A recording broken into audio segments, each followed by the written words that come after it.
Right, can you say hello? Hello.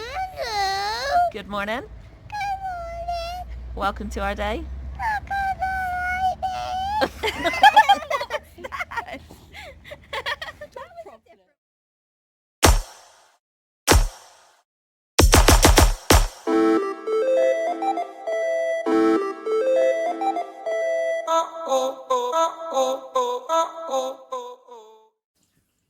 Give me a kiss. Thank you. You're so kind. Mommy good? Thank you. So, my phone charger's attached to me. No, ma'am. Such a strong magnet. I got this new phone charger, and it literally is a magnet, and you keep like a little bit on your phone. Did you try to demonstrate it? I will be. And it literally, this bit is the magnet, and it goes on there, and then Like she plugs it into the actual plug itself. of course.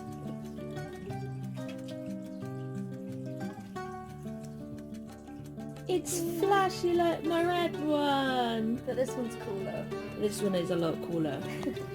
I am not gonna deny that.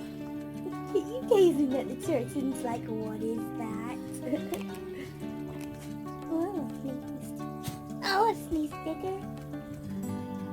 Curtains, finally. We've had them up since we moved in, and then Dixie's butt kept breaking them down like we said earlier, and that is the finished articles. Yeah. But earlier on, I was literally, I rung the oxygen, as in like people that deliver the oxygen, because I just wanted to see 2 seconds.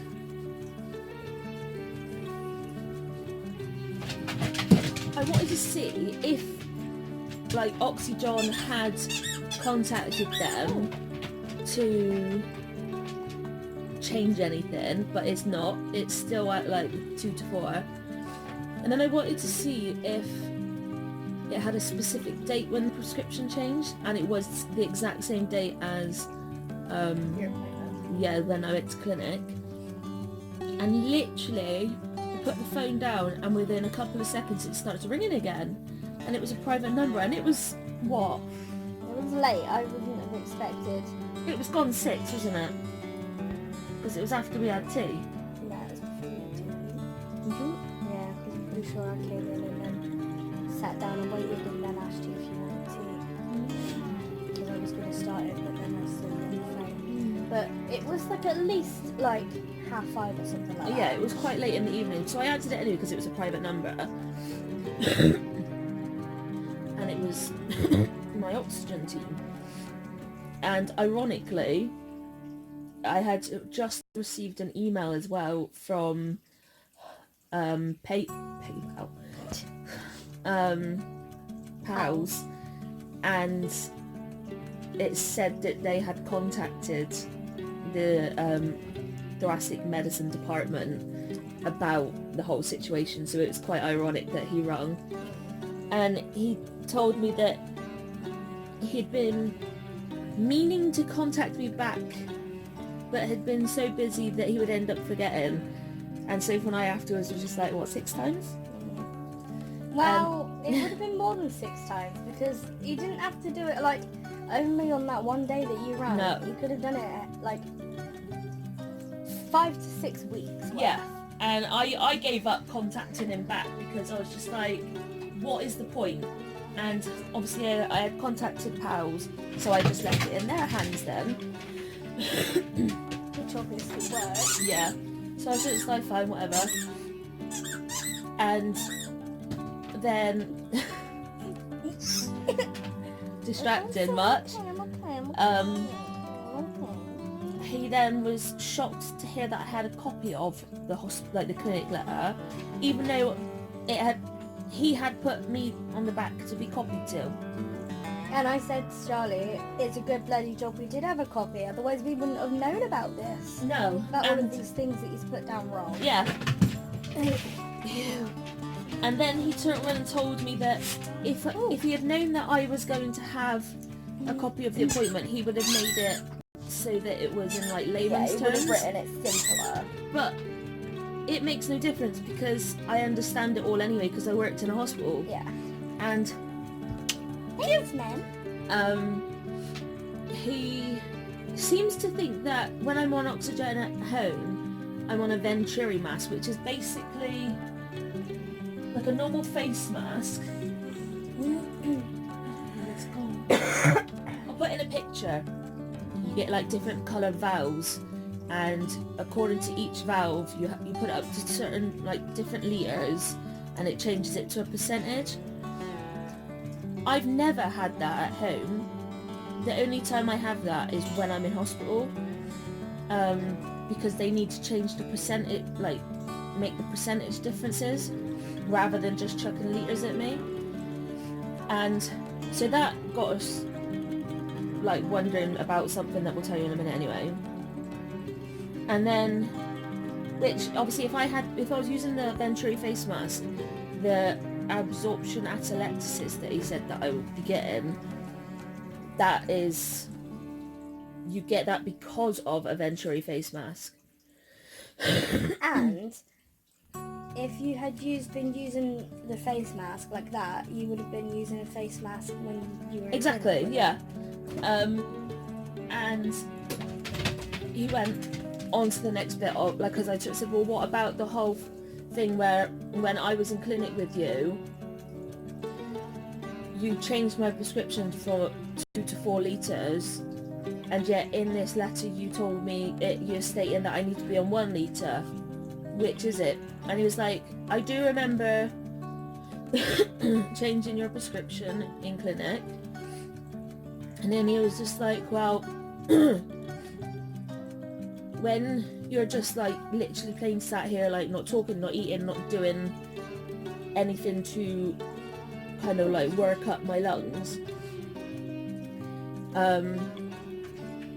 if I can, to not have oxygen, which we know, and we've been trying. Yeah, we've been trying and doing that whenever we can and whatnot, which he said was good anyway, which neither here nor there.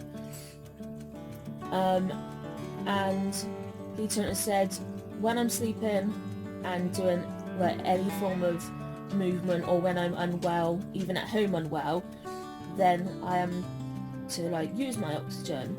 And I said, well, the problem is I'm pretty much unwell all the time because of these bugs that I'm getting. And I mentioned to him that I've tried both off oxygen, and even when on oxygen I've been taking my oxygen levels because I feel like I'm going to pass out. And Soph's mentioned that my lips go blue, and when I check it, it's like in the 80s. And obviously he was concerned by that, but I sort of said, well, I've been like this for months. I was like this when I saw you in clinic. Sometimes my oxygen levels can be amazing, but it literally just depends on that moment in time. Sometimes I can hit 97, 98. But if I'm then off the oxygen for any length of time, like longer than an hour or so, it can start going down. And if I get a mucus plug, it goes down really quickly.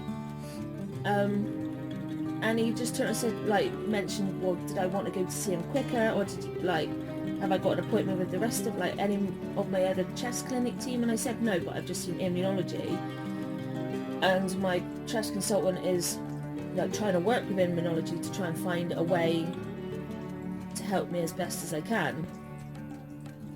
That's right, isn't it, baby girl? Yeah, Mum. And at that point he then sort of said, well, I can transfer your care over to Cornwall Care rather than at Derriford. And I said that I'm fine with him being my clinician, but obviously things need to marry up. And the problem is, I was just saying so before we started vlogging, if I change over, Cornwall notes don't marry up with Derriford notes. They have a serious lack of ability to communicate. Yeah. And all my care for every single illness that I have is done through Devon. Yeah, literally the only thing that wasn't was your hip, but then they kicked you off, didn't they? Because I still need to chase that up. So we've agreed to stay with him, and obviously I'm going to continue what I'm doing anyway. With I'll have times off like I am now, and when I need to have it, I'll go on it again, and I'll continue checking my levels, and if they're low, I will go up. Simple as, basically. And literally, I'm checking your link. yeah. And just after, obviously I got off the phone, Sophie said to me, like, you know what there's two scenarios that are coming into my mind, and she said the one, and then she said the other, and literally I said to her, I was just about to say that scenario to you, which basically, you know, the other day when people keep mistaking me for another person, well, Soph and I think that it could be because we go to the same clinic and this other person was on oxygen as well. There are similarities between us, I'm not gonna lie, but we are also two very different people, which is what annoys me, is because we're not identical twins, and I have my own individuality, she has hers, and it's not nice being referred to as somebody else constantly.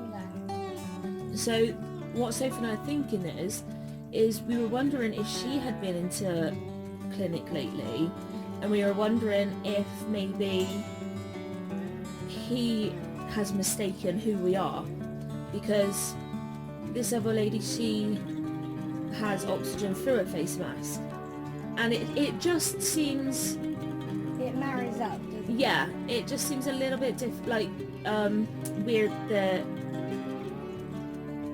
everything that he's saying to me really matches this other person. So I have messaged this other person to say, like, have you been to clinic? Because obviously if she has been to clinic, we need to make them aware that he's messing up. Yeah, that people need to realise that we are these two different people. So obviously he turned and said that he couldn't really state a lot. He was in the car, I could hear that he was in the car on the way home or something.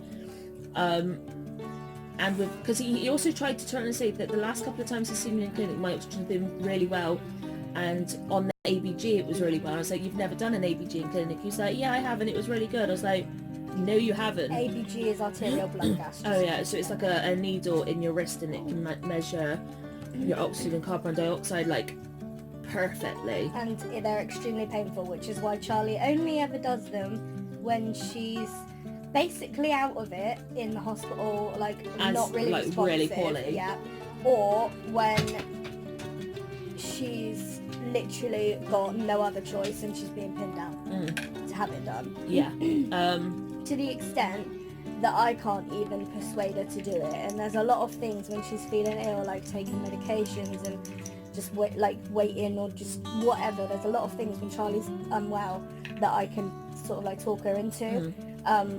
As her sort of person sort of thing, but arterial ABGs so can reason with me, and yeah, ABGs are it's just something. No, I'm not afraid of needles, but literally these are so painful, and they can never get them first go either. They always have to fish and literally we've had one before where Charlie's been sat there for half an hour with one person trying with one needle, and they're allowed to try 3 attempts each or something like that.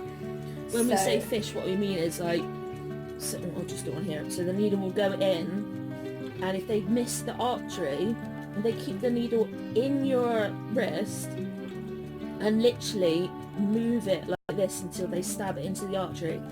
So if you imagine a needle, not only the fact that you've been poked with a needle, but then this needle is then literally moving through all your tissues, your nerves, and you've got a lot of nerves that run up here. And I did get one doctor And my hand's never been the same since. Literally, she hit a nerve. And this half up here and up till these fingers, I think it was, and half of one of these, it went numb. Yeah. And it was numb for nearly 18 months, and it's still not perfect now. So this is why I'm really like, well, unless you really have to do an ABG, I'm not going to let you do it. So the fact that he was saying that he did it in clinic, I knew straight away, no, you haven't. Wrong person. And I then tried to tell him that the last time he saw me was I was in Launceston, which is our local community hospital, and obviously the fact that my oxygen was really bad and he prescribed all these different things to have at that level.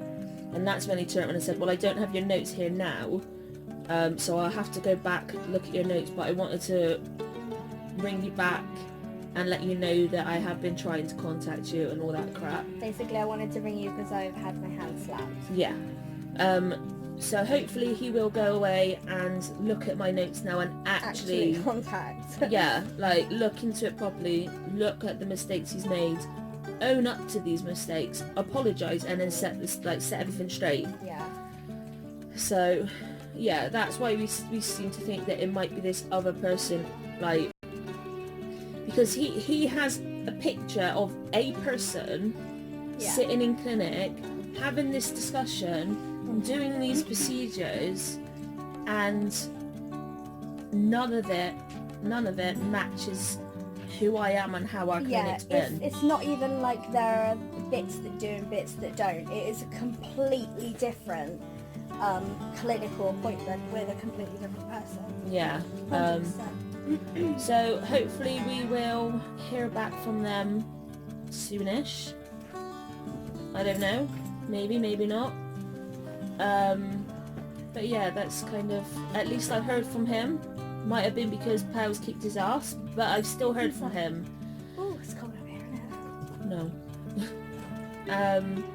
But yeah, that's kind of it for today. Yeah. Yes! So I'm going to finish taking these meds. Bless Elba. I think she thought that, she's weird. She only comes up and jumps in the bed and stares at me when it's injection time. And yet her injections are every 2 weeks. And every 2 weeks she will jump up on the bed and she will sit in front of me. And yet the other week she doesn't even do it. And there's no prompting, no nothing. And it was just really weird, wasn't it? Just like, how does she know? How does she know that it's been 2 weeks and that this is the right week? She was so bloody excited when we turned and said, we're doing it tomorrow instead now, baby girl. And she just went wild. Yeah. But it was still really lovely. Yeah. But anyway, that's it. Yes! We've not really done much else. So, thanks for coming to stay with us. And we'll see you tomorrow. Good night, everyone. Good night. You missed. I did.